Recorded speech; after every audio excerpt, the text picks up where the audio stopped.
गरीब व्यक्ति और एक अमीर व्यक्ति, जब दोनों का मुकदमा चलता है, दोनों से पूछा जाता है, अपनी अपनी बात कहने का उनको समय दिया जाता है और न्यायालय फिर उसके बाद में तय करता है।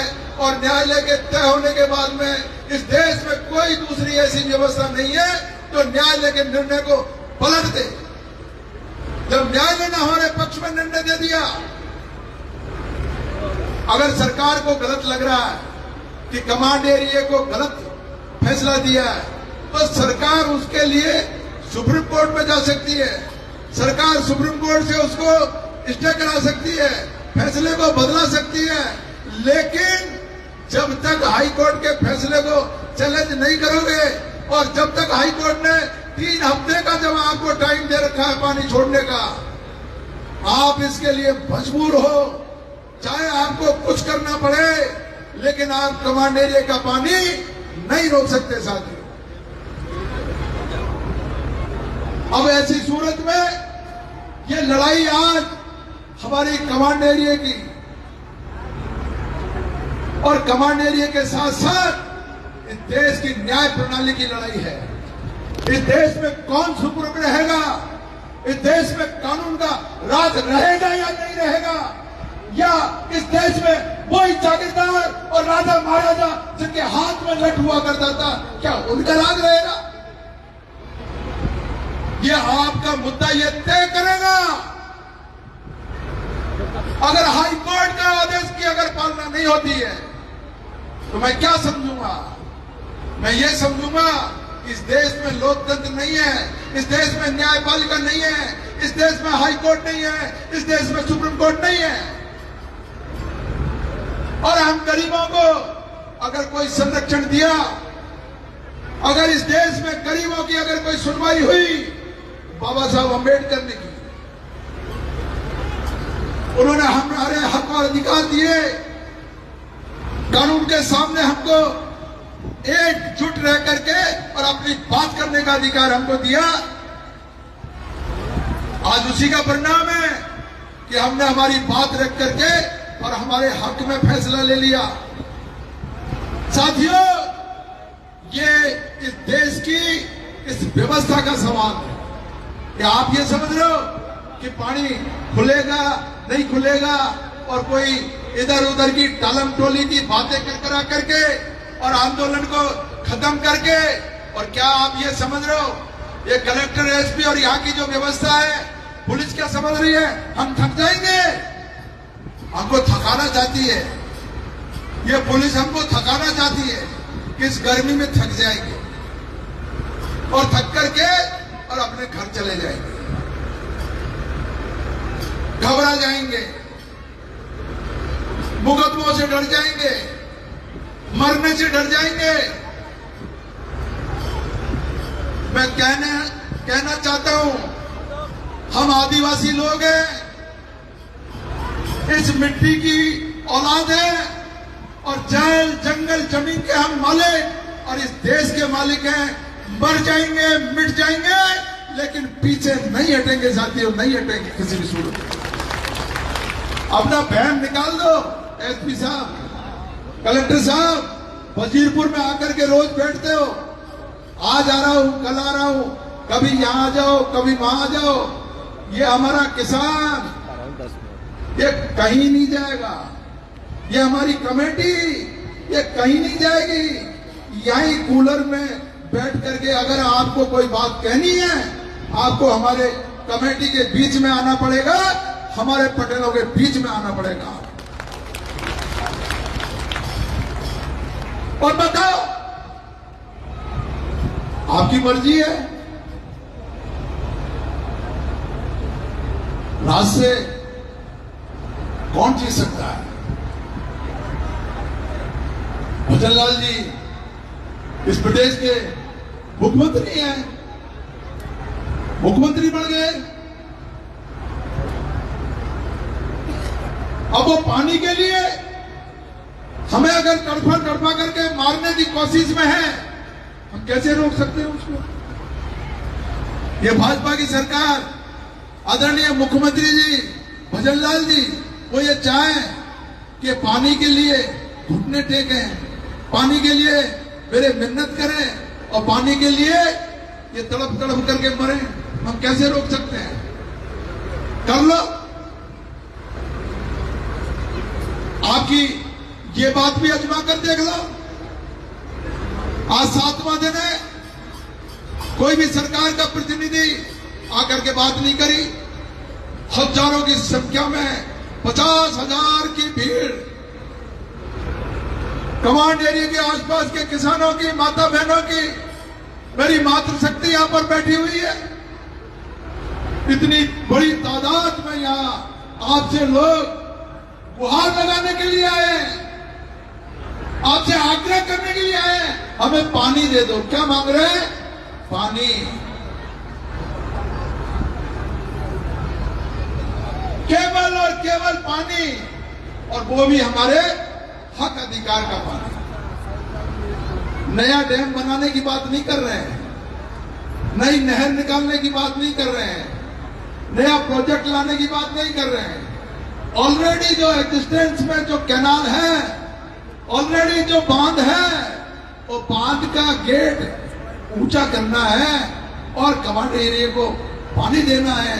उसके लिए हमसे आंदोलन करवा लो। हम नहीं चाहते। हम तो आंदोलन करने में ज्यादा समझते भी नहीं है। इस एरिया का मैं समझता हूं 50 साल में ये कोई पहला आंदोलन होगा,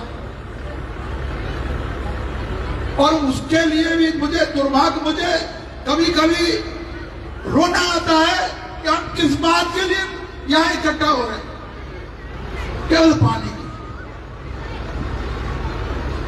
अरे जो सरकार पानी नहीं पिला सकती अपने नागरिकों को, जो अपने सरकार माई बाप होती है, हम सरकार के बच्चे हैं। कोई मुख्यमंत्री हो जाए, कोई प्रधानमंत्री हो जाए, लेकिन वो हमारा माई बाप है। और एक बाप अगर अपने बच्चों को पानी के लिए ऐसे 7 दिन तक तड़पा करके धूप में बैठा रहा है, क्या इस सरकार का इतिहास क्या काले अक्षरों में नहीं लिखा जाएगा? बिल्कुल लिखा जाएगा। भजन लाल जी, याद रखना, आप चाहे मुख्यमंत्री कितने भी दिन रहो, लेकिन ये जरूर लिखा जाएगा कि आपने लोगों को पानी के लिए तड़पा करके और 46 ग्रेड सेंटीग्रेड में आपने बिठा करके लोगों को अपमानित किया है। आपकी सरकार यहां आकर के बात नहीं करना चाह रही है। सरकार का कोई प्रतिनिधिमंडल आकर के बात नहीं करना चाह रहा है। 2 किलोमीटर पर सरकार इधर आई थी, बच के निकल गई। एक हमारा बड़ा नेता कांग्रेस का, वो भी उसकी बड़ी सेवा में अभी, लेकिन मुझे खुशी है इस बात की, 20 साल में मुंह खोला, लेकिन खोला तो सही। यह आपकी कामयाबी है। आपका जो ताकत है, उस ताकत से उन्होंने पहचान लिया कि मैं गलती कर रहा हूं, और उन्होंने अपनी गलती सुधार ली और ये कहा कि बांध पे, पानी पे सबका हक है। गैर कानूनी अगर कोई पानी रोक रहा है, गलत कर रहा है, न्याय मिलना चाहिए। ये स्टेटमेंट उनका आया। हमारे जोड़ीलाल जी का स्टेटमेंट भी मैंने सुना। भाई, मैंने तो इसमें राजनीति को दूर रख करके, मेरे को जो आपने आदेश किया कमेटी ने, क्योंकि जोड़ीलाल जी इस आंदोलन से जुड़े हुए हैं, 2007 से जुड़े हुए हैं।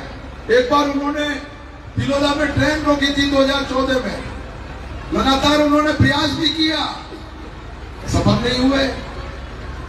तो मैंने ये सोच करके कि भाई हमारे क्षेत्र के वरिष्ठ नेता हैं और किसानों के बड़े नेता हैं, हमारी मदद हो जाएगी, सरकार भी उनकी है। मैंने उनसे आग्रह किया कि भाई आप सरकार में भजन लाल जी नए हैं, मैडम जी नए हैं, उनको समझा करके हमारा फैसला करवा दो, हमारा पानी खुलवा दो। लोग कह रहे हैं रामकेश जी ने तो किरोड़ी लाल जी पर टोपी रखी, ये टोपी है? किरोड़ी लाल जी पे मैंने टोपी रख दी। जो 42 साल से राजनीति कर रहा है जो आदमी, उसको पता है हमारे कमांड एरिया के लोगों की क्या तकलीफ है। इसलिए हमने उनसे आग्रह किया, हमारे आग्रह को वो सुनकर के गए हैं। और मैं फिर कह रहा हूं हमारे कमांड एरिया के किसानों की तरफ से, ये सरकार को समझा दो, हमारी बात सरकार तक पहुंचा दो। हमारा केवल और केवल अगर कोई मामला है वो भजन लाल जी से है, समझा दीजिए भजन लाल जी को। कितना भी दुख दे ले, कितना भी बैठना पड़ जाए, कितना भी आंदोलन लंबा खिंच जाए, किसी भी सूरत में किसी भी स्टेज पे जाना पड़े, लेकिन हर सूरत में हमारा हक और अधिकार लेकर के रहेंगे और हाई कोर्ट के फैसले को लागू करा करके रहेंगे। ये मेरी बात मैं आपसे कहना चाहता हूं। अरे इस देश में हाई कोर्ट अगर कलप्स हो गया, इस देश में न्यायपालिका अगर कलप्स हो गई, हमारी गरीबों की सुनने वाला कौन है फिर? जैसे पहले राजा महाराजाओं के टाइम में हमें कटघरे में खड़ा किया जाता था, हमें नीचे खड़े रह करके और तरह तरह की यातनाएं दी जाती थी। हाईकोर्ट आने के बाद में ही तो आज सुनवाई हुई है। इसलिए अगर हाईकोर्ट की व्यवस्था अगर खराब होती है, हाईकोर्ट अगर कलप्स होता है, उसके आदेश अगर निष्प्रभावी होते हैं, तो आप ये मान करके चलिए इस देश की सारी व्यवस्था खत्म हो जाएगी। और हम नहीं चाहेंगे, चाहे हमें हाई कोर्ट के लिए, क्योंकि अब हाई कोर्ट की भी इज्जत का सवाल है, हाई कोर्ट के भी आदेश का सवाल है। और अगर हाई कोर्ट का आदेश अगर लागू नहीं होता है तो हमारे लिए भी शर्म की बात है। हर सूरत में हाई कोर्ट के आदेश को लागू कराने के लिए एडी चोटी का जोर लगाएंगे, मरना मिटना पड़े, सड़कों पर जाना पड़े, ट्रैक पे जाना पड़े, हाई कोर्ट के आदेश के सम्मान में मरने के लिए भी हम लोग तैयार रहेंगे, लेकिन लागू करा करके रहेंगे। मैं आप लोगों से आग्रह कर रहा हूं कि ये सरकार के पैतरेबाजी, ये सरकार की जो थकाने की जो नीति है, हमें थकना नहीं है, हमें घबराना नहीं है।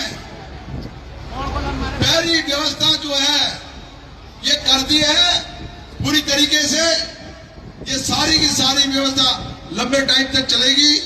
मैं आप लोगों से यही आग्रह कर रहा हूं कि आप लगातार इसी तरह उत्साह आपका बना रहे। मैं अब क्योंकि अब ये कल का जो आज का जो प्रोग्राम है, आज पावटा और खरेड़ा ये अपनी ड्यूटी निभा रहे हैं। कल रौसी, भोटवाड़ा, राणौजी और कारवार इनका धरना है। इनसे मेरी अपेक्षा है कि बड़ी तादाद में संगठित होकर के कल आए और हमारे कमांड एरिया के और हमारे 28 के लोगों का उत्साहवर्धन करें। आप सब लोग पधारे बड़ी तादाद में और आपने बहुत ध्यान से हमारी बातों को सुना। मैं आपको पुनः बहुत बहुत धन्यवाद देता हूं, आपका यहां आने पर आपका आभार प्रकट करता हूं। और मेरी अभी जो है आज सुबह हमारे क्षेत्र के सांसद महोदय हरीश जी मीणा साहब, क्योंकि वो बहुत पहले ही मेरे साथ उसी समय आते, लेकिन वो संसद की कोई कमेटी की वजह से बाहर चले गए। वो बाहर से आज रात तक आ जाएंगे। और मुझे जैसे उन्होंने कहा है कि कल का उनका संभावित प्रोग्राम है, अगर वो आज जयपुर आ गए तो कल हमारे बीच में आएंगे। वो अनुभवी आदमी है, 35 साल तक पुलिस में नौकरी की है और लंबे समय तक डीजी के पद पर रहे हैं। उनके अनुभव का फायदा उठा करके और हमारे आंदोलन को आगे बढ़ाएंगे। उनको भी लेकर के आएंगे और सब नेता हमारे बीच में आएंगे, अपनी अपनी बात कहेंगे। आप लोगों को बहुत बहुत धन्यवाद। जय हिंद, नमस्कार, राम।